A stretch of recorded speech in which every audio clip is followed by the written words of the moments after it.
ዲያቆኑን አስመልክቶ በዚህ ሰዓት አንድ መረጃ ተሰምቷል። ለሸጋው መምህር ዛሬ ልደቱ መሆኑ ተገልጿል። በጎፋ መካነ ሕያዋን ቅዱስ ገብርኤል ካቴድራል ግቢ ውስጥ ወዳንቺ የመጣው በብሩ ሰበርና አዲስ የሆነ መረጃ ተመልሼ መጣሁኝ። እንግዲህ የብዙዎቻችን ጥያቄ የተፈታ ይመስለኛል። ሉላ ገዙም ወይም ደግሞ ኢቢኤስ ላይ የምትሰራውን ጋዜጠኛ ብዙዎች እንግዲህ ጴንጤ እንደሆነች እየተናገሩ ስንሰማ ከርመናል። በመጨረሻም እንግዲህ በአላፋት ዝማሬ ላይ የተገኙ ብዙ አርቲስቶች ናቸው። ከነዛ መካከል እንግዲህ ጴንጤ ናቸው የተባሉት የኢቢኤስ አርቲስቶች ናቸው። አንዷ ሉላ ገዙ ነች፣ ሁለተኛዋ ደግሞ ማን ነች? እሱን ጥርት አድርጌ ማስመለከታችሁ ነው የሚሆነው። እንዲሁም ደግሞ በጎፋ ገብርኤል ውስጥ እየተፈጠረ ያለው ነገር በጣም የሚያሳዝን ነው። እነዚህ መረጃዎች ሁሉ እንዳስሳለን። እስቲ ከዚህ ቪዲዮ እንጀምር። መምህራችን ዲያቆን ሄኖክ ኃይሌ ዛሬ ልደቱ ነው። ሁላችሁም ኮሜንት ላይ የገባችሁ መምህራችን እንኳን ተወለድክ ማለታችሁን አትርሱ። እንደ ኢትዮጵያ ኦርቶዶክስ ተዋሕዶ ቤተክርስቲያን ግርማው የሚያስፈራ የለም። በሚጠሏት አይምሮ ውስጥ እንኳን ያላት ምስል በጣም ትልቅ ነው። እንኳን በምንወዳት ቀርቶ ማለት ነው። በጣም የምታስፈራ ሁሉ ነገር የሚያምርባት፣ አደባባይ ብትወጣ የሚያምርባት፣ ብትዘምር የሚያምርባት፣ ቦታውን መቀየር ብትችል፣ በዚህ ደረጃ ግርማ ያላት፣ ዜማ ያላት፣ ስነ ጽሁፍ ያላት ቤተክርስቲያን ይዘን በጣም የማላዘን የቪክቲም ሁድ ሜንታሊቲ አይነት አገልግሎት በጣም ዋጋ ያስከፍለናል። የሆነ በዋሽንት የታጀበ እንዲተደረግን አይነት ከሚል በላይ እኔ ከሌሎች በላይ እኛንን በደረጃዋ እያየናት ያልሆነ ቤተክርስቲያኒቱ ምን አይነት ትልቅ ቤተክርስቲያን እንደሆነች ማለት ነው። ጣዕሙን ያወቀ ቀን ሰው እዚች ሀገር ላይ በጣም ከባድ ነገር የሚፈጠረው።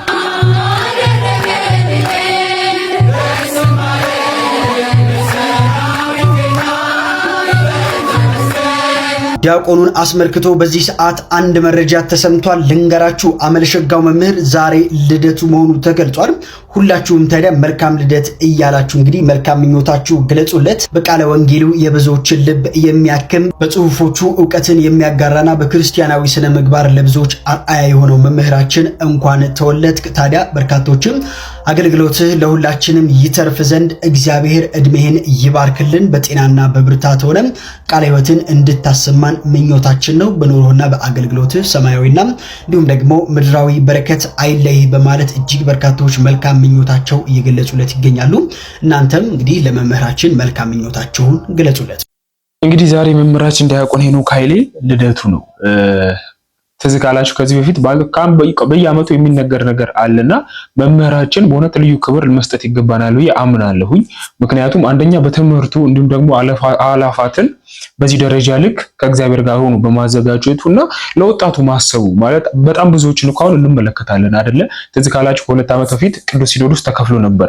እነዛ ተከፍለው የወጡት የኦሮሚያ ጳጳሳት ተብለው እነ አቡነ ሳዊሮስን ማለት ይቻላልና የወጡት ለበጎቹ ስላሰቡ አይደለም፣ ለራሳቸው ክብር ስላሰቡ ነው። ለምን መሰላችሁ? ለበጎቹ ቢያስቡማ ምንም ሆኖ የቤተ ክርስቲያን በር ጠራጊ ሆኖ እንኳን ለማገልገል ፍቃደኛ ይሆኑ ነበር። መምህራችን ዲያቆን ሄኖክ ኃይሌን ስንመለከተው እንግዲህ አላፋት ዝማሬ ተዘጋጀ አልተዘጋጀ ለሱ ምንም አይደለም። ይልቁንስ ያስተምራል፣ ዝናም አልጎደለበትም። በጣም የሚታወቅ መምህር ነውና ለወጣቶች ግን ማለትም ለክርስቲያኖች በዚህ ደረጃ ልክ ማሰብ እግዚአብሔር ይመስገን በጣም ትልቅ መምህር ነው ብዬ ነው የማስበውና ሁላችሁም ኮሜንት ላይ የገባችሁ መልካም ልደት ማለታችሁን አትርሱ። ብፁዕ አቡነ አብርሃም የተናገሩት ንግግር በዚህ ሰዓት በጣም ማነጋገሪያ ሆኖ ቀጥሏል። ስልኬን እንግዲህ ብትመለከቱት ከሰዓት ወደ በቃ በየሰዓቱ እገልሃለሁ መጥፊያ ቅርብ ነው እየተባለ ይደርሰኛል ብለው ተናግረዋል። እና በዚህ ደረጃ ልክ ጳጳሳት ላይ የሚዝተው ማን ነው? እስቲ እናድምጣችሁ።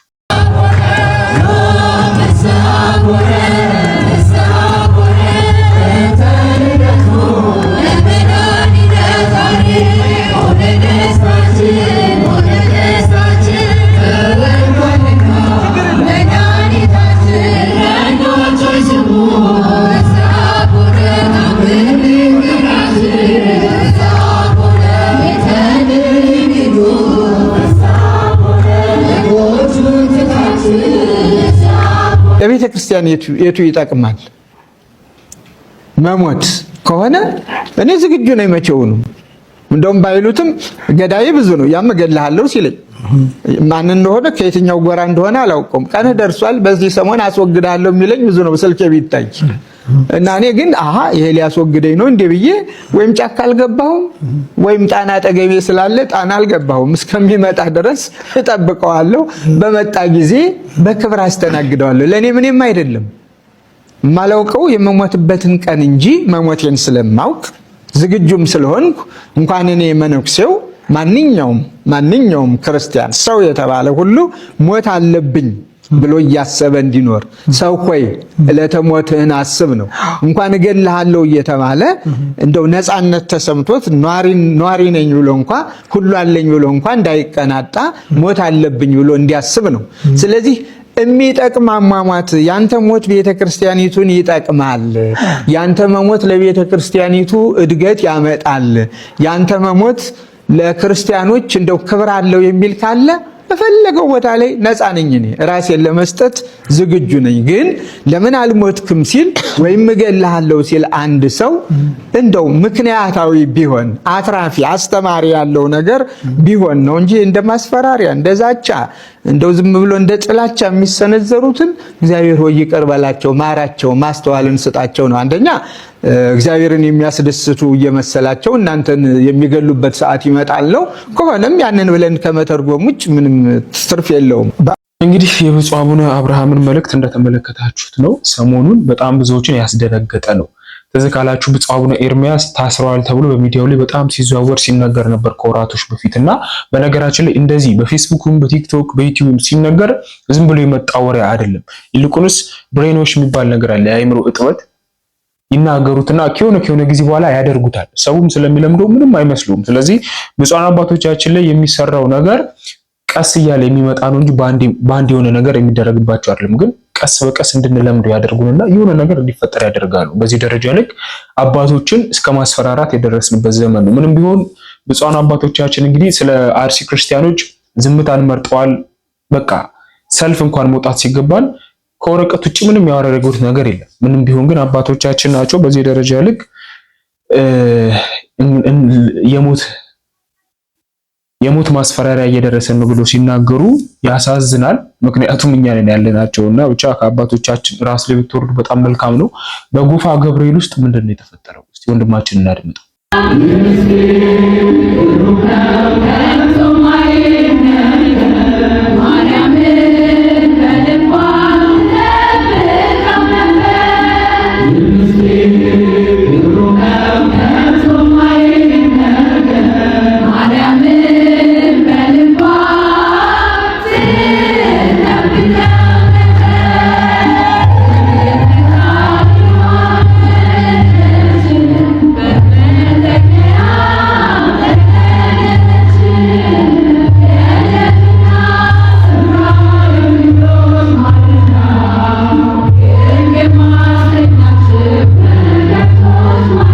በጎፋ መካነ ሕያዋን ቅዱስ ገብርኤል ካቴድራል ግቢ ውስጥ እጅግ አደገኛ ነገር እየተፈጠረ ይገኛል።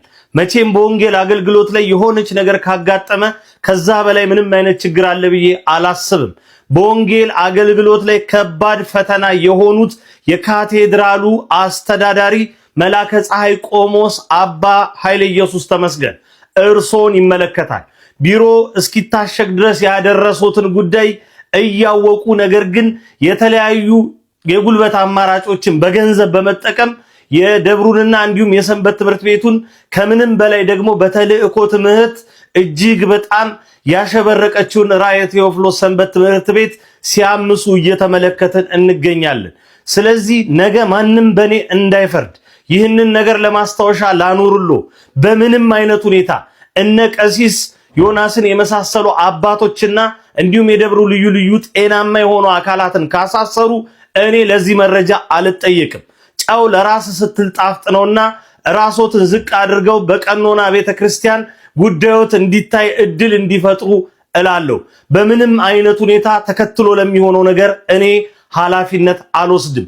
ግቢውን በማመስ የተለያዩ ሁከቶችን በመፍጠር ላይ ነውና የሚገኙት ከዚህ አድራጎቶ በፍጥነት እንዲቆጠቡ ድምጼን ላሰማዎት እወዳለሁ። እሳት እንግዲህ እየተለመደ ያለው በቤተክርስቲያን አስተዳዳሪዎች የሚሰሙት ነገሮች በጣም የሚያሳፍሩ ናቸው። እውነቱን ለመናገር ለምን መሰላችሁ?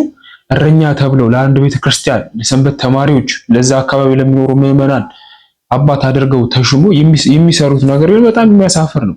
እዚህ ካላችሁ ቦሌ ሚካኤል ይመስለኛል ሰሞኑን አንድ የተፈጠረ ነገር ነበር። የሰንበት ተማሪውን እስከ ማሳሰር ድረስ ደርሰው ነበር። በቃ ገንዘብ ስላላቸው ብዙ ነገር ማድረግ የሚመስላቸው ብዙ አስተዳዳሪዎች አሉ። በየትኛውም ደብር ውስጥ ነው ይምላችሁና እግዚአብሔር አምላክ ፈቅዶ ብቻ መልካም እረኛ እስካላስነሳ ድረስ በእኛ ትውልድ ውስጥ የምንሰማቸው አባቶች ከስር የሚያገለግሉትም ጭምር ማለት ይቻላል የሚሰሙት ነገሮች በጣም የሚያሳዝኑና ልብን የሚሰብሩ ናቸውና የጎፋ ገብርኤልም እንግዲህ አስተዳዳሪ ተብለው የተጣሩት አባት አሁንም ቢሆን ብዙ ትችት እየደረሰባቸው ነው የሚገኙትና በዛ ደብረ የምትገኙ እንግዲህ ሁሉንም ነገር ታውቃላችሁ ያስባለሁኝ። ብቻ እግዚአብሔር አምላክ መልካም እረኛ አሁንም ያድልን ነው የምለው። በአላፋ ዝማሬ ወቅት እንግዲህ ብዙ አርቲስቶች ተገኝተዋል። አንዳንድ አርቲስቶችን ላስመልክታችሁና ወደ ዋናው ርዕሳችን እንገባለን። ይህንን ድንቅ የተዋሕዶ ልጅ አለማመስገንና ለእርሱ ጸሎት አለማድረግ ልክ እንደ ክፉ መንፈስ ይህንን ብርሃን ለማጥፋት የሚያስብና በጨለማ ዓለም ውስጥ ያለ ብቻ ነው። ኦርቶዶክሳውያን ውበታችን በዓለም የታየበት በምን አይነት ብርሃን ውስጥና ንጽሕት ሃይማኖት ውስጥ እንዳለን የተመሰከረበት ድንቅ ዕለት ነበር። ይህ በብዙ መቶ ሺዎች የሚቆጠሩ ምዕመናን ያለምንም ኮሽታ በፍቅር ወጥቶ በፍቅር መመለሱ ደግሞ ለብዙዎች አግራሞትን ፈጥሯል። ለረጅም ጊዜ የቆዩ በሃይማኖት ስም የሚካሄዱ ጥሩ ያልሆኑ ልምዶችን በአንድ ልባም ዲያቆን መቀየር እንደሚቻል ይህ ሰውና የኢጃት አባላት አሳይተውናል። አብዛኛው የኦርቶዶክስ ወጣት በበዓል ስም ወደ መጠጥ ቤትና ወደ ኮንሰርት የመሄድ ልምዱን አስቀርቶ በአንድ አይነት ነጭ ልብስ በመልበስ የብርሃን ጧፍ በማብራት በብዙ ሺዎች የሚቆጠሩ በሁሉም ዕድሜ የሚገኙ አማኞች ከቤተ ክርስቲያን እንዲሰበሰቡ ማድረግ የእግዚአብሔር ፈቃድና ትልቅ አቅም ይጠይቃል። በዲያቆን ሄኖክ ኃይሌ ላይ አድሮ የሰራ እግዚአብሔርን አመስግኑት። ወንድማችንም ረጅም ዕድሜ ከጤና ጋር እንዲያድለው በክርስቶስ ልደት ማጸናቸዋለሁ። መርቁት። መላውን የኢጃት አባላትን አመስግኑልኝ ስል በትህትና ነው። ብዙዎች ያመሰግኑ ዘንድ እግዚአብሔርንም ከፍ ከፍ እንዲያደርጉ በቅንነት በብዛት ኮፒ ሊንክና ሼር ሪፖስት ዲዩት እያደረጋችሁ ደስታችሁን ግለጹ። እኛ ለመወዳደር ነው እንዴ በዓል የምናከብረው ነው ወይ? በዓል ምንድነው? በመሰረቱ አምልኮ ነው። ክርስቲያኖች የበላይነት ማሳያ አይደለም። የበላጭነት ስሜት መገለጫ አይደለም። የኛን ስሜት ማርኪያ አይደለም። የኛን የሆነ ነገራችን መወጫ አይደለም። ተመልከቱ፣ ከእግዚአብሔር ፍላጎት ስናወጣው የኛ ለዚያ ነው ጌታ አንድም ጊዜ በሐዲስ ኪዳን ፋሲካ የእግዚአብሔር ፋሲካ አልተባለም። የተባለው የማን ፋሲካ ነው? የኛን በዓል የኢትዮጵያውያን ፋሲካ፣ የኢትዮጵያውያን ልደት፣ የኢትዮጵያውያን ንግስ ከመባል እግዚአብሔር ያድንልን። በእውነቱ እሱ አይደለም ያድንልን፣ እኛ ነን የምናድነው። እውነቱን ለመናገር በጣም መሰረታዊውን ነገር እኮ ነው የምናበላሸው። ታውቃላችሁ?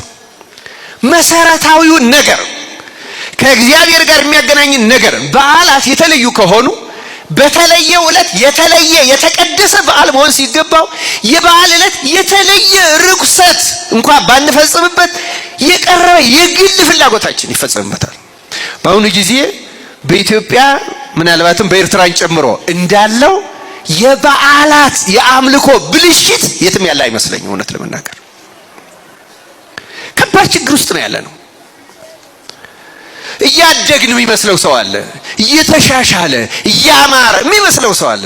የሚያምረው በመንፈስ ሲሆን ነው። ክርስቲያኖች የሚያምረው እግዚአብሔር እንዳዘዘው ሲሆን ነው። እኛ እንደምንፈልገው ሲሆን አይደለም። የሚያምረው በቀለሞቹ አይደለም። የሚያምረው በአበቦቹ አይደለም። የሚያምረው በጃንጥላው ብዛት አይደለም። የሚያምረው በመዝሙሩ ድምቀት አይደለም። ክርስቲያኖች የሚያምነው በአምላኪዎቹ ንጽህና፣ ለእግዚአብሔር በምንሰጠው ክብር፣ ውስጣዊ ክብር፣ በልቡና መሻት፣ እሱን የማግኘት ጥማት፣ ከክርስቱ ጋር የመዋሃድ ጥማትና ረሃብ፣ ክርስቶስን የማግኘት በዚያ ነው በዓሉ እውነተኛ በዓል የሚሆነው። ክርስቲያኖች ብዙ ብልሽት ነው ያለ። ደግሞ ከገበያ ጋር ተገናኝቷል፣ ከገቢ ጋር ተገናኝቷል። ምንም ግልጽ ነው። አሁን ሰበካ ጉባኤ የሚያቅደው አድባራት የሚያቅዱት በዓላትን ለምንድን ነው የሚያቅዷቸው? አሁን ፈርታችሁ ነው እናንተ? ምንም ግልጽ እኮ ነው። አሁን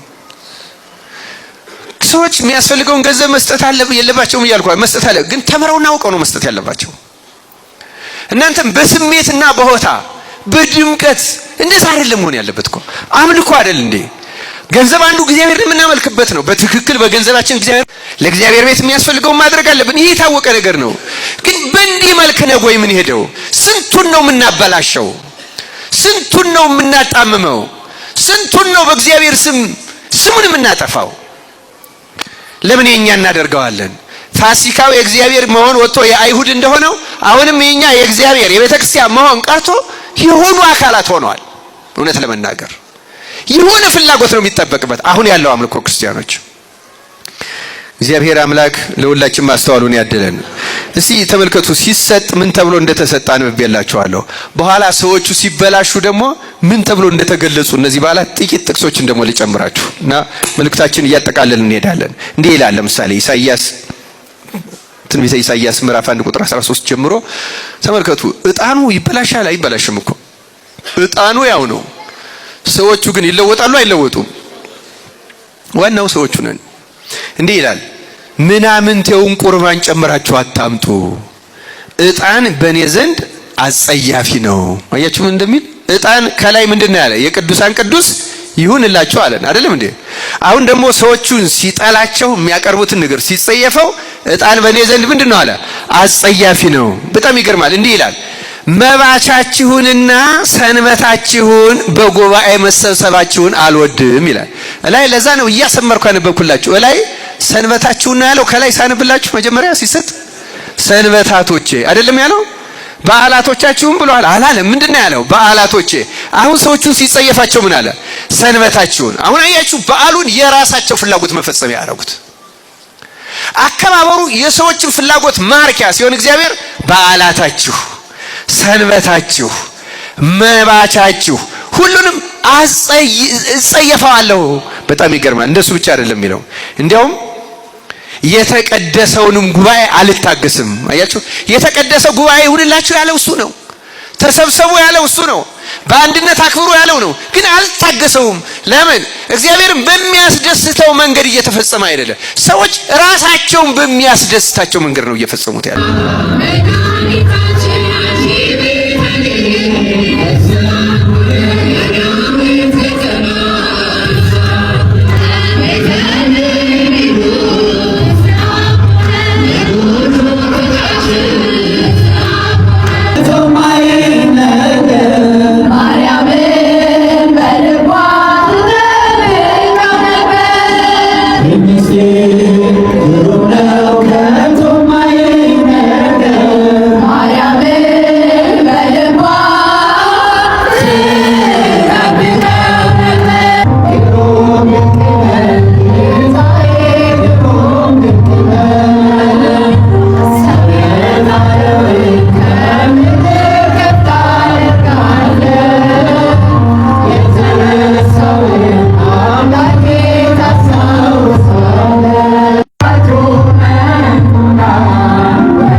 በአላፋት ዝማሬ ያልተገኘ ሰው ይኖራል ብዬ አላስብም። ምክንያቱም በጣም ደስ የሚል ጊዜ ነው ያሳለፍነው ብዬ አምናለሁ በመስቀል አደባባይ ላይና ብዙ የተሸፈኑ ነገሮችም ተገልጠዋል ብዬ አስባለሁ።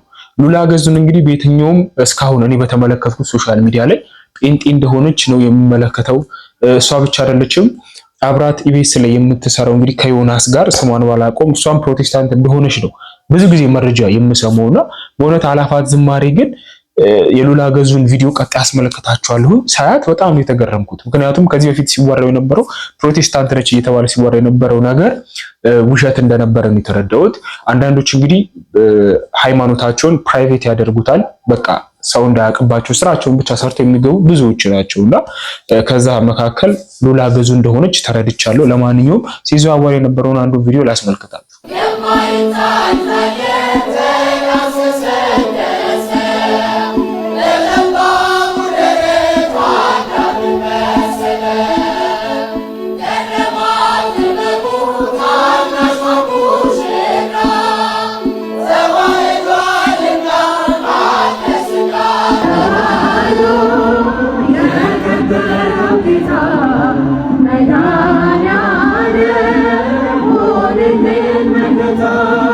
Send